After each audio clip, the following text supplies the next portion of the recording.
여러분 다 평안하십니까? 예.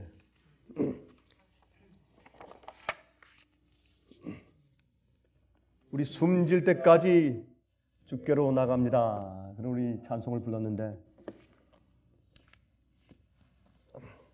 어떻게 지금 눈이 와서 다 얼어붙었는데 많이들 오셨네요.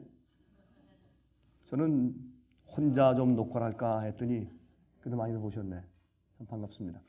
화면 통해서 보시는 분들은 제가 왜 이런 인사를 하는지 모르시겠지만 우리 조지아 주에는 눈이 안 오는데 몇 년에 한 번씩 이렇게 폭설이 한 번씩 오는 때가 있습니다. 근데 이번에 날씨가 추워서 아주 폭설이 온 다음에 얼어붙어 버렸죠. 그렇죠? 그래서 며칠 동안 저희 사무실도 문을 닫고 일을 못하고 하는 그런 사태가 벌어졌습니다.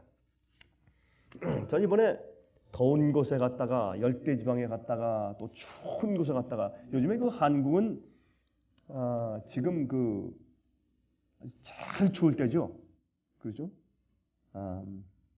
아마 가장 온도가 낮고 가장 추울 때. 그래서 이번에 또 우리가 바이블 카페에서 세미나를 할 때 눈보라를 뚫고 오는 영웅들을 위한 세미나 그렇게 제목을 붙였어요. 오늘은 제가 여러분들께 비를 주옵소서라는 제목으로 말씀을 좀 드리려고 합니다. 비를 주옵소서. 하나님께서 이스라엘 백성들을 팔레스타인과 예루살렘 거기에 두신 이유가 있습니다. 여러분 왜 거기에 두신지 아십니까? 두 가지 이유가 있죠. 첫 번째는 거기가 교통의 요충지입니다. 교통에 아주 중요한 가운데 아주 딱 박힌 곳이죠. 그래서 북쪽에서 애굽으로 내려가려면 반드시 그걸 통과해야 합니다. 또 남쪽에서 북쪽으로 올라가려면 또 이 팔레스타인 지방을 통과해야 합니다. 그리고 오른쪽에는 광야입니다. 사막입니다. 왼쪽엔 지중해 바다입니다. 그래서 이 북쪽과 남쪽을 서로 교류하기 위해서 전쟁하기 위해서 통과할 때 반드시 팔레스타인 지방을 통과해야 됐습니다.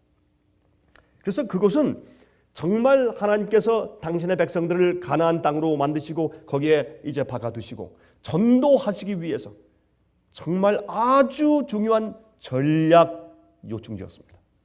아주 기가 막힌 장소였습니다. 그런데 그것보다 오히려 우리들에게 더 중요한 의미가 있는데 그것은 뭐냐면 그 장소는 하늘에서부터 비가 내려오지 않으면 먹고 살 수 없는 곳이었습니다. 이른 비가 내리고 늦은 비가 내리지 않으면 농사를 지을 수 없는 곳이 거기입니다. 거긴 특별하게 무슨 관계 수리 시설이 있는 것도 아니고 또 큰 무슨 강들이 있는 것도 아니었습니다. 그래서 그들은 100% 위로부터 내리는 비에 의존하지 않고는 그들이 살 수가 없었습니다. 비가 내리지 않으면 당장 먹을 것이 끊어지는, 먹을 것을 얻을 수 없는 그러한 지리적인 조건이 바로 팔레스타인이고 그것이 예루살렘이었습니다. 시온산 주위는 그러한 곳이었습니다. 그래서 사실 제가 이걸 가만히 생각하면서 하나님께서 우리를 어디에 두실까? 하나님께서 우리가 어디에 살든지 무엇을 하든지 반드시 우리가 많은 사람들에게 접촉될 수 있는 요즘에 말이죠. 아주 한적한 곳에 살아도 인터넷이라고 하는 게 생겨가지고 사람들을 어디서나 접촉할 수 있어요. 오히려 도시 한복판에 있는 사람들이 오히려 더 바빠서 주위 사람들을 접촉하지 못하는 서울에서 가만히 보면 말이죠. 사람들이 얼마나 빨리 다니는지 그렇게 많은 사람들이 다니니까 하루 종일 수백 수천 명 만나서 전도할 거겠죠. 천만에 정반대입니다. 그냥 빨리 지나가면서 무엇들이 이렇게 바쁜지 자기가 가야 할 곳에 빨리빨리 가서 자기 일을 이뤄야 되기 때문에 바쁘게 다니면서 누가 옆으로 지나가는지 어떤 사람이 있는지 몇 명이 지나가는지 어떤 집이 있는지 정신없이 사람들이 오가고 있어요. 그러나 정말 하나님께서 영혼들을 접촉할 수 있는 요충지에 아주 중요한 장소에 여러분과 저를 두실 것이라는 것을 우리가 믿어야 할 것입니다. 또 한 가지 우리는 비가 없이는 살 수가 없습니다. 성령의 단비가 아니면 살 수가 없습니다. 정말 그렇습니다. 우리는 하나님 백성이고, 여러분 요한계시록 14장 보면 14만 4천이 어린 양과 함께 시온산에 섰더라. 시온산에 설 자들은 이 땅에서도 시온산에 거해야 합니다. 사실은 요한계시록 14장에 있는 그들이 시온산에 섰더라 하는 것은 사실은 어떤 의미에서 그들이 사실 이 땅에 있는데 하늘에 있는 것처럼 그렇게 썼습니다. 어떤 의미에서는. 왜냐하면 14장은 아직까지 이 땅에 있는 사건들을 다루는 것이거든요. 요한계시록 13장은 무엇입니까? 요한계시록 12장은 하나님의 참된 교회의 족보의 흐름을 설명해주고 있고 예언해주고 있고, 그리고 요한계시록 13장은 그 하나님의 남은 참 자손을 박멸해서 없애기 위한 마귀의 최고의 발악, 짐승의 표의 환란에 대해서 예언하고 기록되어 있는 것입니다. 그 다음에 14장은 하나님의 표를 받은, 다시 말해서 짐승의 표를 받지 않냐고 하나님의 인을 받은 백성들과 또한 그들이 세상을 향해서 외치는 기별들이 기록되어 있고, 그 다음에 13절부터는 두 추수가 기록되어 있는 것을 우리가 보는 것입니다. 그래서 14장은 사실 이 땅에서 있는 사건이거든요. 근데 그들이 사실은 하늘 시온산의 어린 양과 함께 서 있는 것입니다. 우리가 이 땅에 살면서 사실 우리가 시온산에 주님과 함께 서 있는데, 사실 우리가 먹고 사는 것은 위로부터 비가 없으면 우리가 먹고 살 수가 없어요. 영적인 경험이죠. 성령의 내리시는 단비가 아니면 우리는 살 수가 없습니다. 유대인들은 이른 비와 늦은 비가 꼭 필요했던 것처럼, 그래야 열매를 얻었던 것처럼 우리도 항상 비를 위해서 기도해야 합니다. 제가 다니면서 보면 얼마나 비가 필요한지 몰라요. 얼마나 비가 필요한지 몰라요. 오늘 제가 한 분과 함께 긴 대화를 나눈 경험이 있습니다. 오늘 아침입니다. 목사님, 이 세상에 이렇게 믿는 사람들이 이렇게 많은데요, 성경엔 예수를 믿는 자들은 다 구원받는다고 했지 않습니까? 하나님께서 그렇게 자비하시고 사랑이 많으신 분인데, 하나님께서 그저 아주 자르고 또 자르고 카트라인을 잘라가지고 그저 적은 숫자만 구하실 정도로 그렇게 인색하신 하나님이십니까? 도대체 하나님이 인색하십니까? 하나님께서는 이 세상엔 모든 사람들이 다 회개하여 다 진리를 아는데 이르기를 원하신다고 했습니다. 모든 사람이 다 구원을 받는데 이르기를 원하신다고 말씀했습니다. 주님께서는 우리 모두가 다 구원받기로 예정하셨습니다. 모든 사람들이 다 구원받기로 예정하셨습니다. 그러나 우리의 선택과 우리의 불순종과 우리가 굴복하지 못함으로 우리가 영생을 잃어버리게 되는 것이지요. 여러분, 재밌는 것은 말이죠, 이스라엘 백성들 역사 가운데서 그들이 하나님께 순종하면 비가 와요. 그리고 살아요. 그들이 불순종하면 비가 그쳐요. 그래서 그들이 굶어요. 그리고 그들이 불순종하면 외적이 쳐들어와요.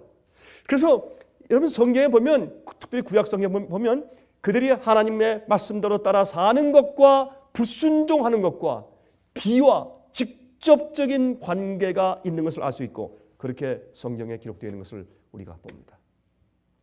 여러분, 우리도 마찬가지입니다. 마지막 시대 하나님의 백성들은 우리가 무엇을 어떻게 사느냐, 주님의 말씀을 우리가 어떻게 순종하며 사느냐, 내가 주 앞에 매일 굴복하느냐 하지 않느냐에 따라서 비를 받든지 비를 받지 못하든지 결정이 나는 것입니다. 성령께서 내 마음 가운데 들어오시든지 않든지 간에 그것은 나의 영적인 하나님께 말씀과 주의 진리에 대한 순종과 불순종에 달리는 것을 우리가 알 수 있는 것입니다. 그래서 이 유대인들은 항상 비를 달라고 기도했어야 됐습니다. 우리도 마찬가지입니다. 성령은 하나님께서 우리에게 주시겠다고 약속하신 것이나 우리가 간구할 때 임한다고 했습니다. 성령은 우리가 구할 때 임하는 것입니다. 여러분, 주님께서 우리에게 성령을 보혜사 성령을 주시겠다고 약속을 철통같이 했지만은 우리가 그 비를 구해야 할 것입니다. 여러분, 갈급하지 않는 자들에게 성령이 임하지 않습니다. 여러분, 굶주리고 정말 목마른 자가 아니면 성령이 임하지가 않는 것입니다. 여러분, 이스라엘 백성들의 생애 가운데 보십시오. 그들이 반역하여 뒤로 물러갔을 때 주님의 종 선지자 엘리야는 뭐라고 되었습니까? 하나님이시여 3년 반 동안 비를 주지 마십시오. 그래서 교회와 국가의 반역과 기근은 같이 맞물려 있는 것을 우리가 성경에서 보는 것입니다. 우리 다 같이 요엘서 2장을 좀 펴십시다. 요엘서입니다. 요엘서 2장을 보시면 다음과 같은 말씀이 있어요. 요엘서 2장 23절입니다. 시온의 자녀들아 너희는 너희 하나님 여호와로 인하여 기뻐하며 즐거워할지어다. 그가 너희를 위하여 비를 내리시되 이른 비를 너에게 적당하게 주시리니 이른 비와 늦은 비가 전과 같을 것이라. 하나님께서 비를 내리신다고 되어 있습니다. 근데 이 비가 어떻게 해요? 이른 비와 늦은 비가 전과 같을 것이라. 작년에 그랬던 것처럼 올해도 이른 비와 늦은 비가 내려줘야 살 수 있는 것입니다. 내년에도 이른 비와 늦은 비가 내려야 그들은 살 수가 있었습니다. 그래서 이 비와 그들의 생애는 아주 떼어놓을 수 없는 아주 필수 불가결의 중요한 요점인 것을 우리가 여기서 배울 수가 있습니다. 여러분 스가랴서 10장 1절에 우리가 자주 읽는 말씀이지만 봄비 때, 이것은 영어 성경에 아니면 히브리 원래 원어에 봄비 때 하는 것은 늦은 비 때입니다. 이스라엘 나라는 농사를 짓는 그 시즌이 우리와 반대이기 때문에 봄에 추수하죠. 그래서 봄비 때, 늦은 비 때 여호와 곧 번개를 내는 여호와께 비를 구하라. 우리에게 소낙비를 내려서 밭에 채소를 각 사람에게 주시리라. 이른 비는 가랑비처럼 이슬비처럼 솔솔 내릴 수 있습니다. 오랜 기간 동안에. 그러나 늦은 비는 힘있게 내려서 열매를 마지막에 익히고 연글게 해서 마지막 상품화시키고 따서 열매를 먹을 수 있게 만들고 또 정말 맛이 있게 맛을 들게 만드는 역할을 하는 것을 우리가 잘 아는 것입니다. 늦은 비 때 비를 구하라. 여러분 우리가 살고 있는 이 시대는 정말 열매를 맺어야 할 그 마지막 비를 구해야 할 때가 아닙니까? 여러분 다니면서 보면 때가 되었습니다. 추수할 때가 되었습니다. 밭이 희게 되어 물이 익었습니다. 주님께서 추수꾼들을 찾으십니다. 정말 진실된 주의 백성들이 정말 추수되어서 나올 때가 멀지 않은 것을 저도 눈으로 똑똑히 보고 다닙니다. 하나님은 이 시간을 계산하고 계십니다. 여러분 그런데 재미있는 것은 말이죠. 지금 이 시대는 우리가 하늘로부터 이 마지막에 추수하기 전에 열매를 바싹 익히기 위해서 맛을 내게 하기 위해서 열매를 추수하게 하기 위해서 마지막에 하늘로부터 비를 받아야 할 그 시점에 우리가 살고 있거든요. 그런데 여러분 참 재밌어요. 요엘서를 가만히 연구하면 요엘서는 그 당시 시대가 그 당시 요엘 선지자 그 시대가 직면하고 있는 정치적이고 경제적인 위기와 또 이른 비와 늦은 비의 필요성을 함께 말하고 있어요. 여러분 제가 늘상 말하지만은 여러분 구약 시대에 있던 선지자들이 구약 성경을 쓸 때 오히려 그들 자신들이 살던 그 시대보다 우리가 살고 있는 이 시대 말세를 위해서 더 많이 기록한 사실을 우리가 믿어야 할 것입니다. 그래서 우리가 구약 성경에 있는 그 말씀들을 이해하면서 구약 성경에 있는 그 시대의 배경들을 이해하고 왜 어떠한 때 왜 그런 말씀하셨는가라는 것을 우리가 연구하면서 보면 그 시대 그 말씀이 우리가 살고 있는 이 시대에 얼마나 그렇게 기가 막히게 적용되고 적중되는지 모르겠어요. 특별히 요엘서가 그 중에 하나입니다. 이 요엘서는 짤막한 그런 성경이지만 이 말씀 속에 들어있는 그 의미가 깊은 것입니다. 여러분 이 요엘서는 그 당시 그 시대가 직면하고 있는 정치적이고 경제적인 위기를 설명하면서 그 다음에 비가 필요한 것을 말하고 있어요. 하나님께서 그들을 축복하시고 그들을 보호해 주시는데 어떻게 축복하실 것인가? 내가 너에게 이른 비와 늦은 비를 주는데 예전과 같이 줄 것이라. 너에게 먹을 것이 있고 기름이 풍부하고 열매가 있을 것이라. 그렇게 말씀하셔서 하나님께서 그들을 보호하시고 외적의 침입에서 보호하시고 그들을 축복하시는 이야기를 비를 통해서 여기에 설명하고 있는 것을 우리가 알 수 있다고 말입니다. 여러분, 여기에 요엘서에 있는 말씀을 제가 먼저 조금 이따 읽겠지만 이런 말씀이 있어요.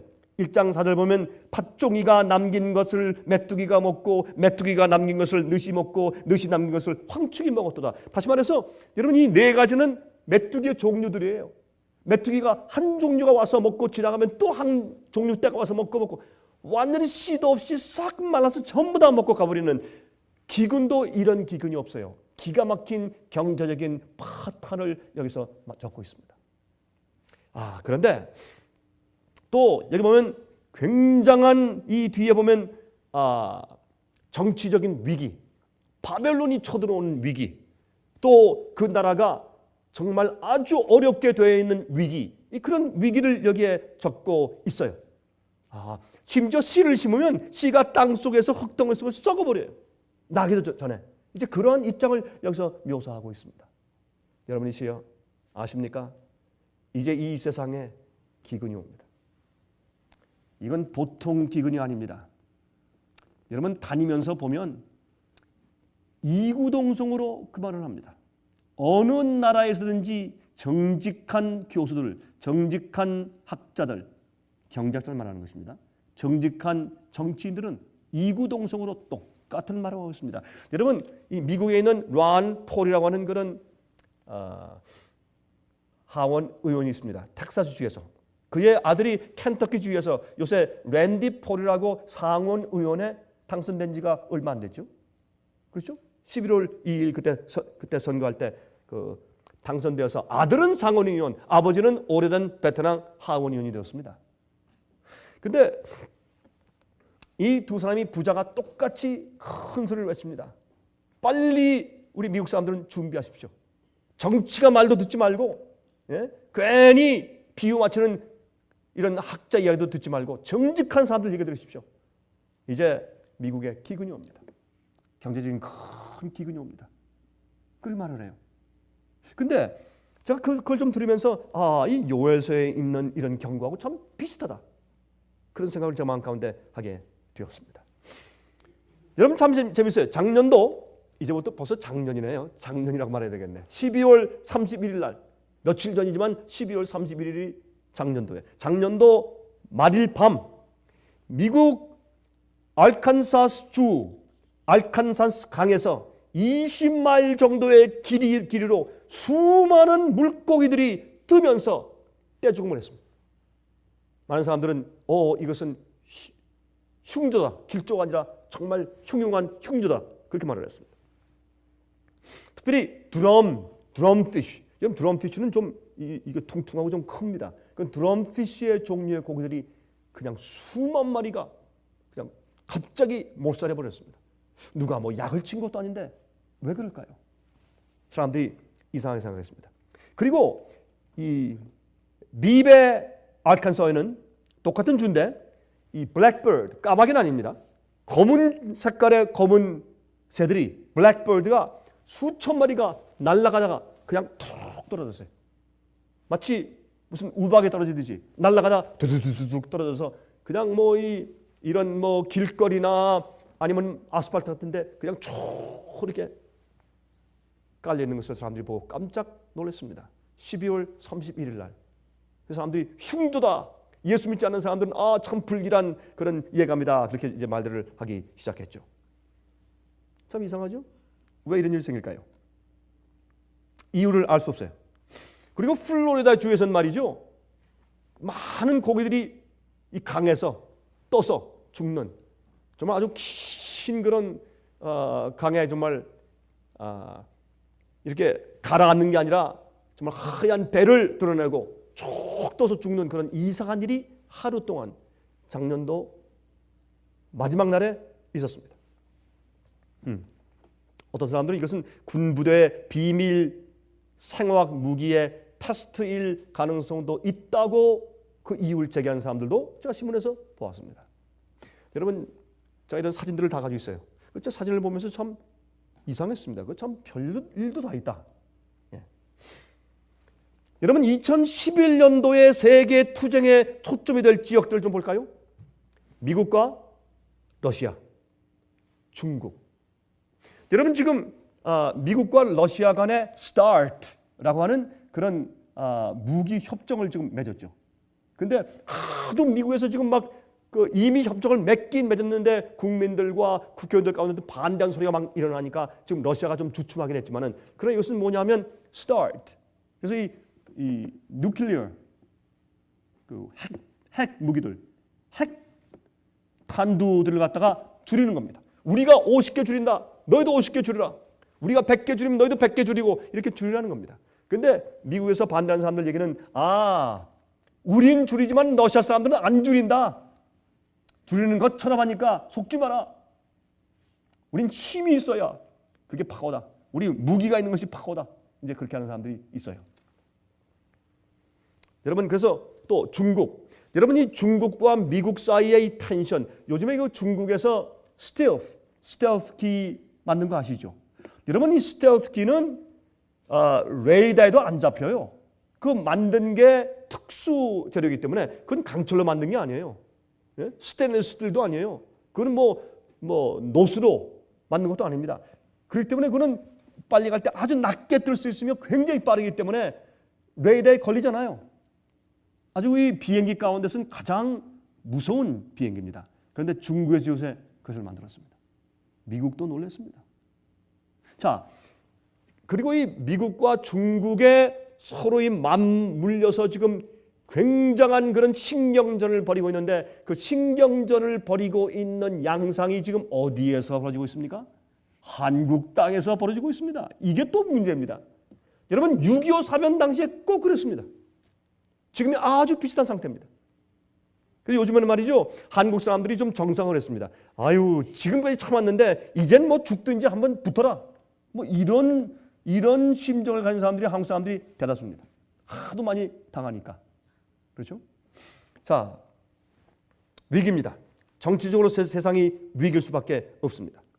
이란과 이스라엘. 여러분 올해에는 이란이 분명히 핵폭탄을 만든다는 것입니다. 그래서 이스라엘이 이제 더 참을 수가 없습니다.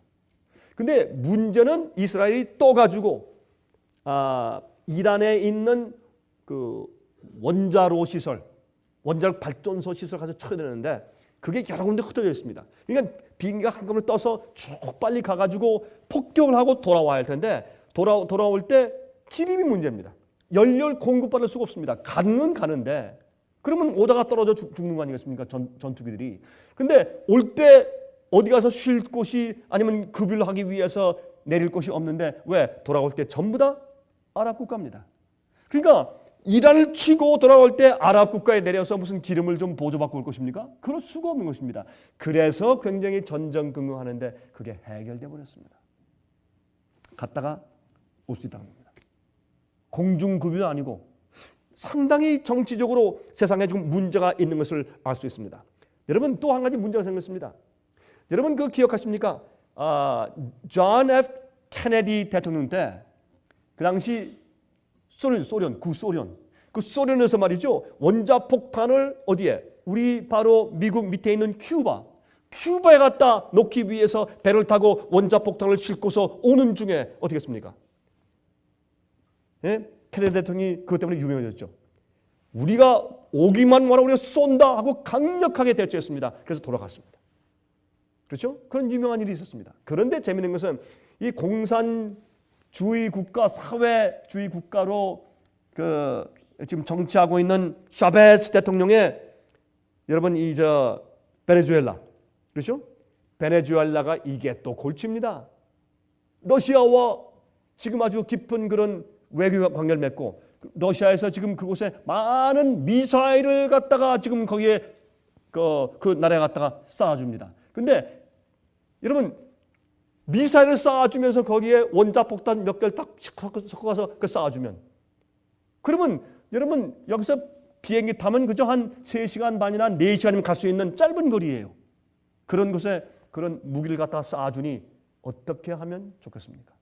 하나님께서 도와주지 아니하시면 이 지구는 현재 굉장한 위기 가운데 처할 이제 그런 모습을 하고 있는 것을 우리가 분명히 알게 되는 것입니다. 여러분 아십니까? UN 보고에 의하면 2011년도 1월 현재 세계 인구는 드디어 70억입니다. 이전 60억도 아니고 65억도 아니고 70억입니다. 이건 국내적인 통계입니다. 그리고 2040년도가 되면 약 한 30년 후에는 지구 인구가 90억이 된다고 해요. 90억? 못 삽니다. 90억의 인구가 이 지구에 살아요? 그건 불가능합니다. 물과 양식, 그건 안 됩니다. 지금도 어려운데 90억이요? 안 되는 것입니다.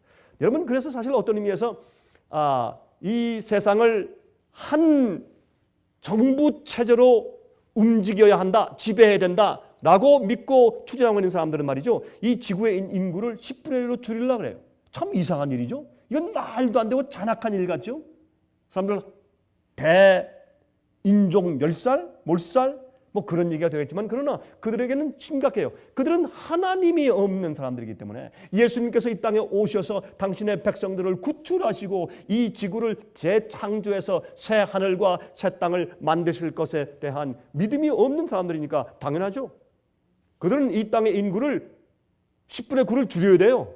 10분의 1에서 다시 출발해야 된다고 믿습니다. 어떻게 죽일까요? 방법이 다양합니다.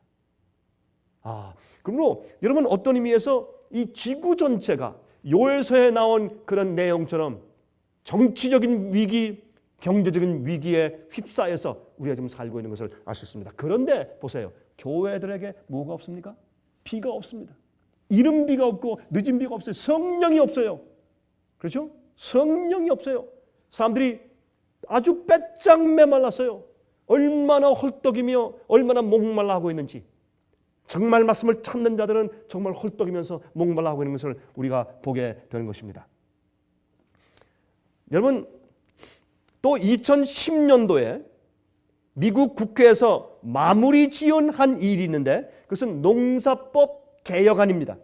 다시 말해서 소규모 농사를 짓는 사람들이 큰 농장들에게 손해를 입히는 것을 막고, 또한 병충해를 막는다는 명목으로 농사 짓는 것을 규제키로 법제화했습니다. 이거는 하나님의 은혜가 아니면 앞으로 먹고 살기도 어렵습니다. 우린 비가 필요합니다. 성령에 충만해야 합니다. 성령의 은혜가 필요합니다.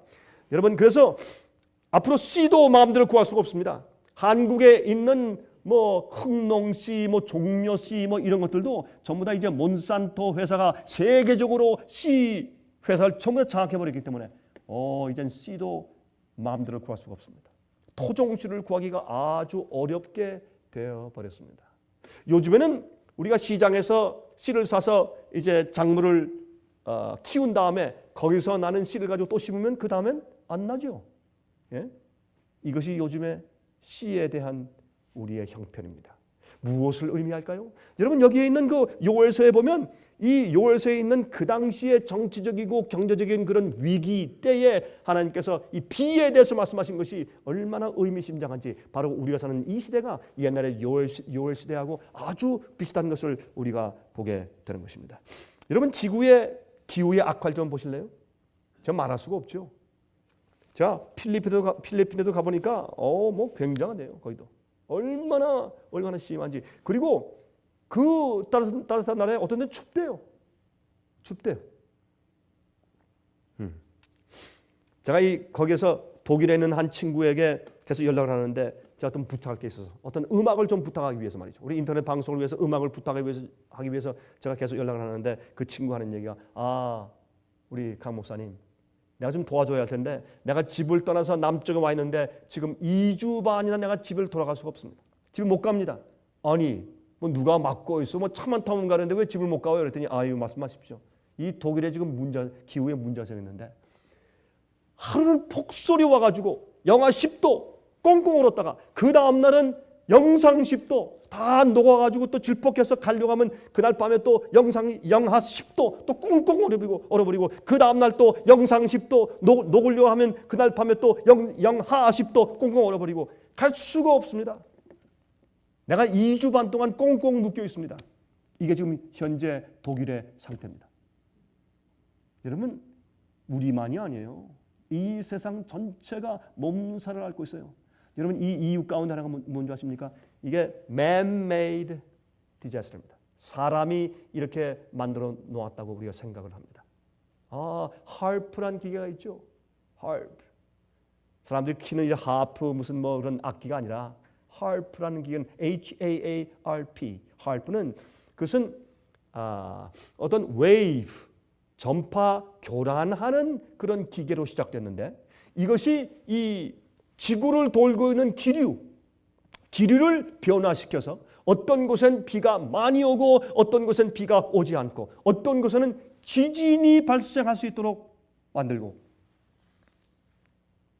어떤 데는 천둥 번개가 나게 만들고 그렇게 만드는 기가 막힌 무기입니다. 거기에서 그것을 개발해서 일하는 사람들이 나와서 그것을 비밀 문서를 그렇게 사람들에게 알렸기 때문에 그것을 나중에 알게 됐죠. 그리고 한 가지 유명한 것은 여러 해 전에 러시아에 있는 그 시베리아 산맥에서 지진을 일으키는 그런 실험이 직접 있었다는 것을 우리가 알고 있습니다. 그런 것이 우리가 인터넷에서 발견해서 읽게 되었었죠. 참 재미있는 얘기입니다. 근데 그렇게 하나님께서 역사하시는 이 지구의 기류에 도는 것을 이런 비행기는 말이죠. 갈 때는 늦게 하는데 왜? 바람을 맞아서 가니까. 올 땐 더 빨리 오죠. 바람을 이 테일윈드가 뒤에서 바람이 밀어주니까 더 빨리 오죠. 그래서 한국 갔다가 돌아올 때는 1시간 정도 빨리 와요. 갈 때보다. 그렇죠? 이렇게 기류가 일정하게 돕니다. 그것을 방해하거나 교란하거나 막아버리면 그 뒤에서 오는 그런 재난들은 사실은 사람들이 만든 것입니다. 엄청난 일들이 지금 지구에 벌어져 있는 것을 우리가 보게 되는 것입니다.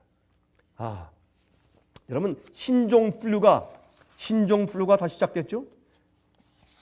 영국에서 벌써 여러 명이 죽었고 동구권에서 지금 그 신종플루 때문에 돼지독감 지금 상당히 많은 사람이 죽었습니다. 이거 지금 퍼지지 않기 위해서 난립니다.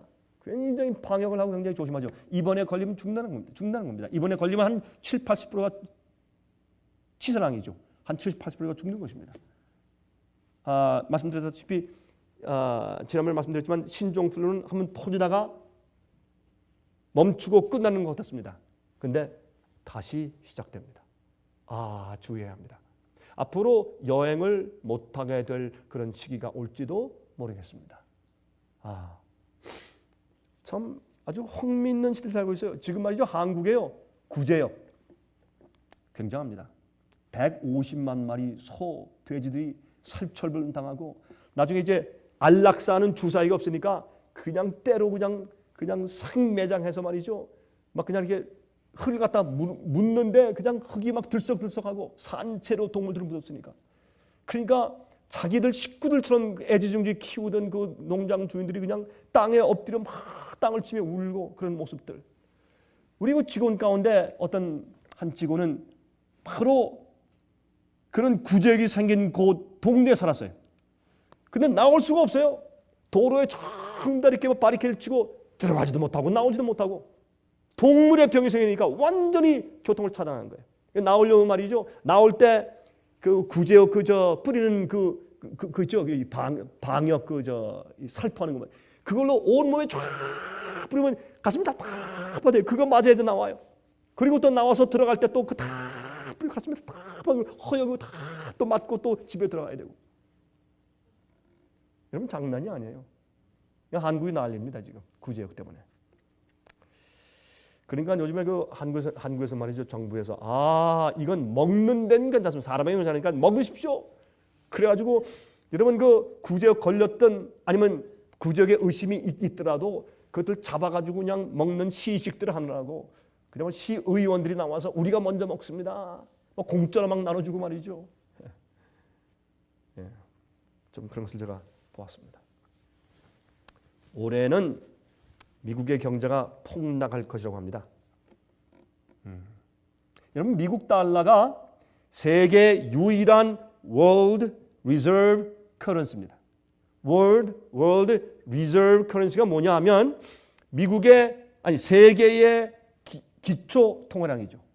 그러니까 미국이 계속 경제적으로 문제가 있는데 어떻게 살아왔습니까? 계속 돈을 계속 찍어왔어요. 계속 돈을 찍어와서 살아왔어요. 그러면 우리 한국은 그러면 안 되나? 한국에도 문제가 있는데. 그러면 계속 그 한국은행에서 한국 돈을 갖다가 요새 보니까 한국에 5만 원권 그 참 편리하대요. 5만 원권을 갖다가요. 그걸 계속 찍으면 될 거 아닙니까? 큰 찍어서 국민 나눠주고 뭐 한 사람 앞에 한 1,000만 원씩 좀 주고 빚도 갚아주고 말이죠. 회사 빚 갚아주고 그럼 참 좋겠네요. 미국도 베일아웃 하는데 왜 그렇게 안 합니까? 그러면 인플레이션이 돼서 살 수가 없습니다. 그럼 뭐 어느 나라도 할 수가 없습니다. 근데 미국만큼은 그렇게 왔습니다. 왜?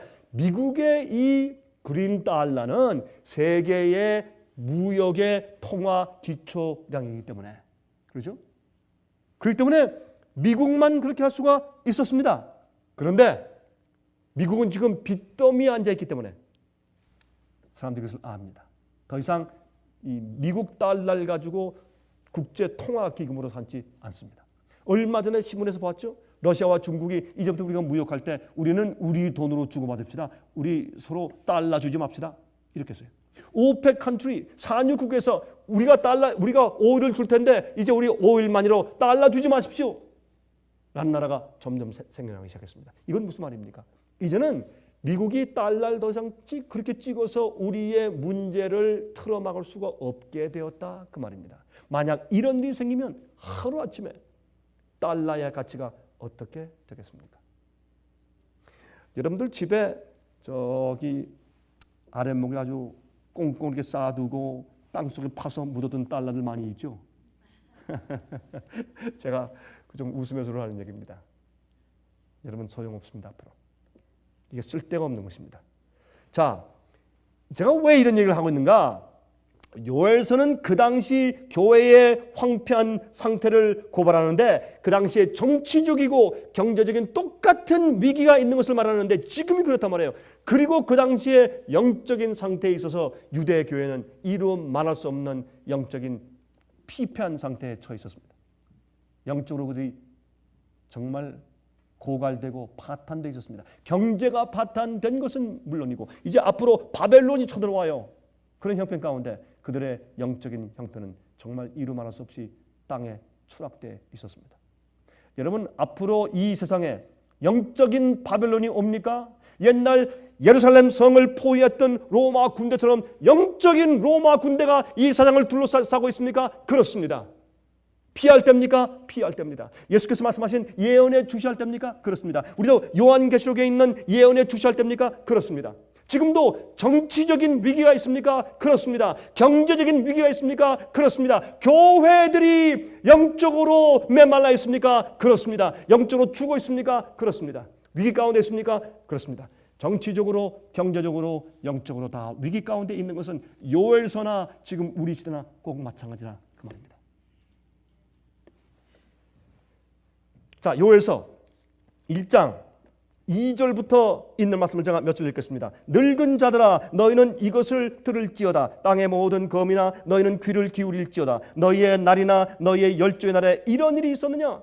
늙은 사람들한테 너희가 한번 과거를 좀 살펴봐라. 과거에 우리나라에 이런 일이 있은 적이 있느냐? 없다 그 말입니다. 이렇게 사면 초과였던 때가 없었단 말입니다. 너희는 이 일을 너희 자녀에게 고하고 너희 자녀는 자기 자녀에게 고하고 그 자녀는 후시대에 고할 것이니라. 팥종이가 남긴 것을 메뚜기가 먹고 메뚜기가 남긴 것을 늑이 먹고 늑이 남긴 것을 황충이 먹었도다. 여러분 이것은 뭐 메뚜기의 애벌레에다가 좀 컸다가 뭐 이렇게 표현을 하긴 하지만 그러나 이런이 배제하고 이것은 네 가지 다른 종류의 메뚜기들을 말합니다. 여러분들 그 옛날에 그 펄벅의 대지란 그런 소설이 있었어요. 거기 보면 이 중국에서 메뚜기 떼가 한번 쫙 바람을 타고 날거든요. 쭉 날라와서 어느 풀밭에 앉든지 채소밭에 앉아가지고 몇 시간만 딱 뜯고서 또 바람 불 때 일어나서 쫙 날아가면 씨도 없어요. 아주 말끔해 깨끗이. 그런데 여기 보니까 한 떼가 먹고 가면 그 다음 떼가 오고 또 그 다음 때가 오고 그 다음 때가 오고 네 종류의 메뚜기가 와서 완전히 아무것도 남긴 것 없이 전부 다 뜯어먹고 가는 형태를 여기 말해서 그들의 영적인 상태를 얘기했습니다. 경제적인 상태를 그렇게 얘기했습니다. 무릇 취하는 자들아 너희는 깨어 울지어다. 포도주를 마시는 자들아 너희는 곡할지어다. 이는 단 포도주가 너희 입에서 끊어졌음이니 한 민족이 내 땅에 올라왔음이로다. 그들은 강하고 무수하며 그 이는 사자의 이 같고 그 어금니는 암사자의 어금니 같도다. 이것은 바벨론의 침공이 이제 이르러 온 것을 여기 말하는 것입니다. 2장 보겠습니다. 요엘서 2장 1절부터 6절에 말씀했습니다. 시온에서 나팔을 불며 나의 성산에서 호각을 불어 이 땅 거미들로 다 떨게 할지니 이는 여호와의 날이 이르게 됨이니라. 이제 임박하였으니, 이럴 때 정치적으로 위기감에 있고 경제적으로 바닥을 치고 천연재해가 있고 메뚜기 떼가 와서 잡아먹고 영적으로 그들이 피가 없어서 다 피폐 열매가 없이 죽으려고 하는 그런 입장에 있을 때 하나님께서 어떤 일을 하십니까? 나팔을 불면서 모든 이 땅의 거민들을 심판하시는 일을 계획하시는 것입니다. 여러분, 이 세상에 심판이 오는 것입니다. 이것은 심판입니다. 곧 어둡고 캄캄한 날이요 빽빽한 구름이 끼인 날이라. 새벽빛이 산 꼭대기에 덮인 것과 같으니 이는 많고 강한 백성이 이르렀습니다. 이 같은 것이 자고 이래로 없었고 이후 세세에 없으리로다. 다니엘서 12장 1절에 말하기를 이제 미가엘이 당신의 자기 백성들을 위해서 일어날 텐데 그때는 개국 이래로 없던 어느 때도 없었던 그런 환란이 임할 것이라. 여러분, 여기 요엘서에 있는 2장에 있는 이 표현과 얼마나 비슷한 표현이에요. 그렇지 않습니까? 자, 이제 요엘서 2장 12절부터 18절을 읽겠습니다. 여호와의 말씀에 너희는 이제라도 금식하며 울며 애통하고 마음을 다하여 내게로 돌아오라 하셨으니, 지금을 주님을 알고 주님을 아는 백성들이 어떻게 할 때입니까? 주님께 돌아가야 합니다. 돌아가되 우리의 모든 것을 다하여 돌아가야 합니다. 온 마음과 뜻과 정성과 목숨과 힘과 성품을 다하여 주 앞에 돌아가야 합니다. 너희는 옷을 찢지 말고 마음을 찢고 너희 하나님 여호와께로 돌아올지어다. 그는 은혜로우시며 자비로우시며 노하기를 더디하시며 인애가 크시사 뜻을 돌이켜 재앙을 내리지 아니하시나니. 우리가 하나님의 심판을 받지 않는 이유, 우리가 재앙에서 피하는 유일한 이유는 우리가 주 앞에 나가서 울며 애통하는 것입니다. 주께서 우리를 불쌍히 여기는 것은 성경의 두 가지로 표현하죠. 그렇죠? 상한 마음과 애통하는 마음이죠. 그리고 겸손한 정신입니다. 우리가 겸손하게 낮추어서 애통하는 심령과 상한 심령을 가지고 주 앞에 나가면 어떤 누구도 주님께서 거절치 않으실 것입니다. 우리가 어떠했든지 간에 상한 마음을 가지고 겸손한 정신으로 주 앞에 나가면 주님께서 우리를 불쌍히 여기실 것입니다. 주님께서 뜻을 돌이키실 것입니다. 그렇게 말씀합니다. 주께서 혹시 마음과 뜻을 돌이키시고 그 뒤에 복을 끼치사 너희 하나님 여호와께 소제와 전제를 드리게 하지 아니하실는지 누가 알겠느냐? 너희는 시온에서 나팔을 불어 거룩한 금식일을 정하고 성회를 선포하고 백성을 모아 그 회를 거룩하게 하고 장로를 모으며 소아와 젖 먹는 자를 모으며 신랑을 그 방에서 나오게 하며 신부도 그 골방에서 나오게 하고. 지금은 인간적인 입장에서 즐거워할 때가 아니란 말입니다. 그렇죠? 여호와께서 수종된 제사장들은 낭실과 단사에서 울며 이르기를 여호와여 주의 백성을 긍휼히 여기소서. 주의 기업으로 욕되게 하여 열국들로 그들을 관할하지 못하게 하옵소서. 어찌하여 이방인으로 그들의 하나님이 어디 있느냐 말하게 하겠나이까 할지어다. 주의 종들은, 목사들은, 장로들은 뭐 할 때입니까? 하나님의 교회가 능멸당하지 않게, 남들에게 조롱당하지 않게 너희 하나님이 어디 계시냐? 왜 너희도 우리와 똑같으냐? 재앙당할 때 왜 우리가 받는 재앙을 너희도 받느냐? 그렇게 말하지 않도록 주의 백성들, 주의 교회가 그렇게 욕먹지 않도록 주님의 보호가 주님의 교회 위에 있게 하기 위해서 간절히 기도하란 말입니다. 그렇게 말합니다. 그때 여호와께서 자기 땅을 위하여 중심이 뜨거우시며, 여러분 이렇게 표현한 장면은 요엘서밖에 없어요. 주의 백성들이 주 앞에 간절히 애통하며 금식하며 기도할 때 어디에서? 단과 낭실 사이에 제사장들이 거하는 곳과 단 사이는 어디입니까? 저기 지성소를 향해서 하나님의 임재를 향해서 그들이 간절히 기도하는 것입니다. 그렇게 기도할 때 하나님께서 심중히 마음이 뜨거워지셔서 그 백성을 긍휼히 여기실 것이라. 여러분, 긍휼히 여기신다는 말은 불쌍히 여기신다는 말입니다. 주께서 긍휼하게 여기실 것이라. 여러분, 이 시대에 우리가 필요한 것은 하나님의 긍휼하심입니다. 하나님의 동정하십니다. 우리를 보고 불쌍히 여기십니다. 여러분, 때가 다 됐습니다. 제가 볼 때 정말 때가 다 됐습니다. 이제는 제가 이 요엘서를 보면서 어쩌면 그렇게 우리 시대와 똑같은 그런 표현들이 여기에 있는지 제가 이 말씀을 읽고 깊은 감동을 받았습니다. 여러분, 요엘서 2장 23절입니다. 요엘서 2장 23절. 시온의 자녀들아, 너희는 너희 하나님 여호와로 인하여 기뻐하며 즐거워할지어다. 그가 너희를 위하여 비를 내리시되. 우리가 어떤 때 기뻐해요? 우리가 무엇이 우리를 정말 즐겁게 합니까? 우리를 정말 즐겁게 하는 것은 비입니다. 비를 내리시되 이런 비를 너에게 적당하게 주시리니 이런 비와 늦은 비가 전과 같을 것이라. 성령께서 교회 위에 임해야 합니다. 성령께서 각 개인들 우리 속에 임하셔야 합니다. 그래서 비가 옛날과 지금이 같아야 합니다. 마당에는 밀이 가득하고 독에는 새 포도주와 기름이 넘치리로다. 내가 전에 너에게 보낸 큰 군대 곧 메뚜기와 놋과 황충과 팥종이에 먹은 횟수대로 너에게 갚아주리니. 내가 얼마 돈 고생했느냐? 그 횟수대로 내가 다 갚아주겠다. 주님께서 우리에게 긍휼하심을 베푸시고 불쌍히 여기시는 마음을 가지고 우리가 기도할 때 중심이 뜨거워서 우리에게 돌아오시는 하나님의 은혜에 대해서 여기 기록하고 있습니다. 이것이 바로 우리가 기대해야 될 것입니다. 마지막 시대 정말 주의 백성들은 교회를 위해서 기도하게 될 것입니다. 여기 있는 것처럼 주님께서 적당하게 이른 비와 늦은 비를 주신다고요. 26절. 너희는 먹되 풍족히 먹고 너희를 기히 대접한 너희 하나님 여호와의 이름을 찬송할 것이라. 내 백성이 영영이 수치를 당치 아니하리라. 주님께서 그들을 보호하시고 그들에게 이른 비를 주시고 늦은 비를 주시고 먹을 것을 주시고 축복하시고, 그렇죠? 그리고 그 땅이 장미꽃처럼 아름다워지고 그 다음에 어떤 일이 생깁니까? 이게 마지막 시대에 하나님께서 만국을 불러 모아서 거기에 국문하시면서 심판하십니다. 심판하세요. 여기 아마겟돈 전쟁의 그 내용들이, 그런 묘사들이 바로 이 요엘서 3장에 기록되는 것을 우리가 읽을 수가 있어요. 특별히 보십시다. 1절 2절. 요엘서 3장 1절 2절. 그날 곧 내가 유다와 예루살렘에 사로잡힌 자를 돌아오게 할 그때에. 누구를요? 유대와 예루살렘에 사로잡힌 자들을, 주님의 백성들인데 사로잡혀가서 어디 있었어요? 바벨론에 있었고 아시리아에 있었고 다른 이방인들에게 있었어요. 그들이 진리를 가진 주님의 참된 백성들이나 그들이 어떻게 오류에 쌓여 있었어요.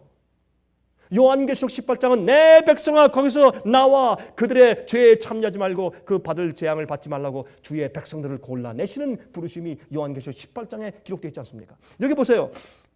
그날 곧 내가 유다와 예루살렘에 사로잡힌 자를 돌아오게 할 그때에 내가 만국을 모아 데리고 여호사밧 골짜기에 내려가서, 심판의 골짜기죠, 내 백성 곧 내 기업된 이스라엘을 위하여 거기서 그들을 국문하리니.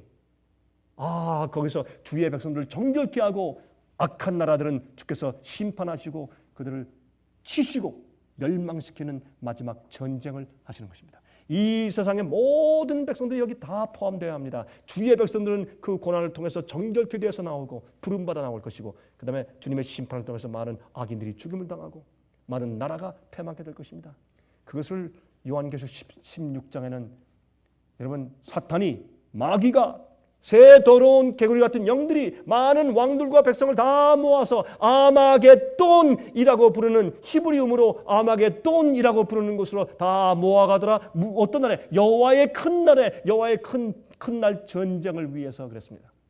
그러므로 주님을 믿는 참된 남은 무리 백성들과 그렇지 않은 자들이 한 곳에 모일 텐데 그때 주님께서 분리하는 작업을 하실 것입니다. 지금은 그러한 때입니다. 그러한 일들이 신속히 벌어지게 될 것입니다. 우리가 위로부터 비를 받아야 합니다. 특별히 이른 비와 늦은 비가 예전처럼 이루어지기 위해서 간절히 기도하시기를 간절하게 바랍니다. 하늘에 계신 우리 아버지, 우리가 우리의 창조주, 거룩하신 여호와 하나님을 우리의 아버지라고 부르고 이렇게 기회를 따라 주 앞에 간구하며 기도할 수 있는 특권이 얼마나 감사한지요. 주여, 이 특권 주심을 정말 온 마음을 다해서 감격합니다. 주님, 이 시간에 특별히 간구하옵는 것은 요엘서에 기록해 두신 것처럼 지금 이 세상은 꼭 그러합니다. 교회들이 영적으로 피폐해 있고 굶주려 있으며 비가 없어서 양식이 없습니다. 열매가 없습니다.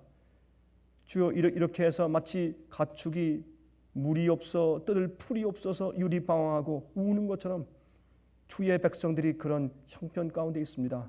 불쌍히 여기시고 저에게 피를 주시옵소서.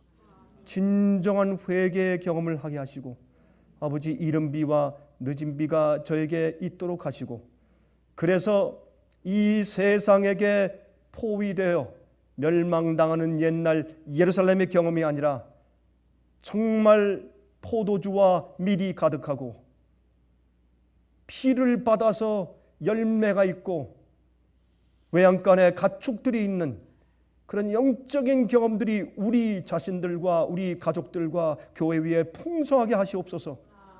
주님, 세상의 물질을 구하는 것이 아니라 영적인 풍성함을 구합니다. 그리고 주님의 보호하심을 구합니다. 이 세상에 어려운 위기들이 옵니다. 정말 영적인 바벨론이, 영적인 로마가 저희를 포위하고 있습니다. 하나님이시여, 주의 예언에 우리가 관심을 집중합니다. 주의 뜻을 따라 순종케 하시며 저희를 보호하여 주시옵소서. 저에게 비를 주시옵소서. 저에게 성령을 주시옵소서. 아버지, 저희를 가르쳐 주시고 변화시키시고 하나님으로 기뻐하고 즐거워하는 마음을 주시옵소서.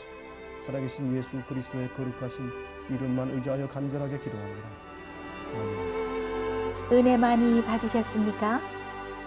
지금까지 들으신 이 생애의 빛 예배 설교는 간절한 마음으로 진리를 찾는 분들과 정직한 양심으로 말씀을 받아들이고 언제나 진실이 무엇인지를 생각하는 그리스도인들을 위한 말씀입니다.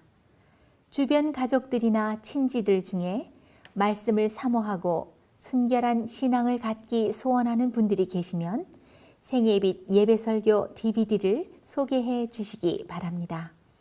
매주 원하시는 분들의 가정으로 직접 배달되는 생애의 빛 예배 설교는 개인의 신앙 부흥이나 소규모 그룹 예배를 위하여 DVD와 CD로 제작되었습니다. 생애의 빛 예배 설교 DVD와 CD를 원하시는 분들은 1-877-704-1004번으로 전화하여 신청해 주시기 바랍니다. 미국 동부 시간으로 월요일부터 금요일까지 9시에서 5시 사이에 전화해 주시기 바랍니다. 그럼 다음 시간까지 안녕히 계십시오.